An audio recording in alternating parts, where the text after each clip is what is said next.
Joseph చిన్న వయసులోనే మారు మనసు పొంది దేవుని యందు భయభక్తులతో పెరిగాడు. యవ్వన కాలంలో బైబిల్లోని యోసేపులాగా పరిశుద్ధంగా జీవించాలని ఆశపడ్డాడు. కానీ యవ్వన కాలపు శోధనల్ని జయించడం అంత తేలిక కాదు కదా.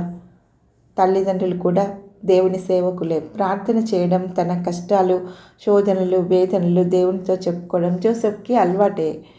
యవ్వన కోరికల్ని జయించడం కొరకు ప్రార్థించాలని నిర్ణయించుకున్నాడు. మధ్యరాత్రి లేచి ఒంటరిగా ప్రార్థించమని దేవుడు అతనికి చెప్పాడు.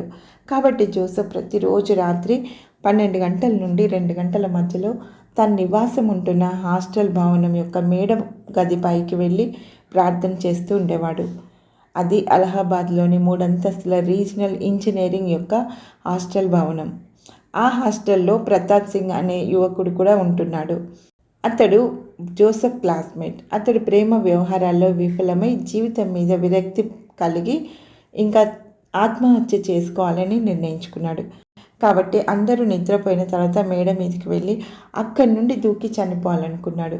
పైకి వెళ్ళిన తర్వాత అక్కడ ఉన్న దృశ్యాన్ని చూసి ఆశ్చర్యపోయాడు. జోసెఫ్ మోకరించి ప్రార్థిస్తున్నాడు. అతని పక్కన తెల్లని వస్త్రాలు ధరించుకున్న ఒక వ్యక్తి కూర్చున్నాడు. అతడు ఎంతో ప్రకాశవంతంగా కనిపించాడు. ప్రతాప్ సింగ్ ఆశ్చర్యపడి భయంతో క్రిందికి దిగి వచ్చేశాడు. జోసెఫ్కి ఇదేమీ తెలియదు, కానీ దేవుని సన్నిధి తనతో ఉండడాన్ని గ్రహించాడు.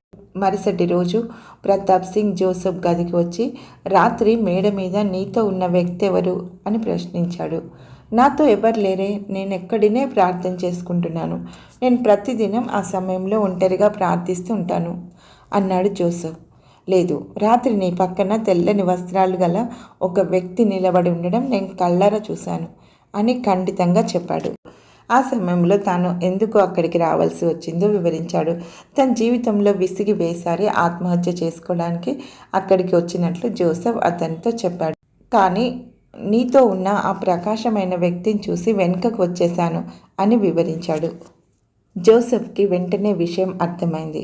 అప్పుడు ప్రతాప్ని కూర్చోబెట్టి యేసు ప్రభు యొక్క ప్రేమను గురించి వివరించాడు. ప్రతాప్ తనను మరణం నుండి కాపాడిన ప్రభువుకు ఎంతో కృతజ్ఞత చెల్లించాడు. యేసు ప్రభువును తన నిజమైన రక్షకుడిగా అంగీకరించి ఆ దినము నుండి ఆయనను వెంబడించడం ప్రారంభించాడు.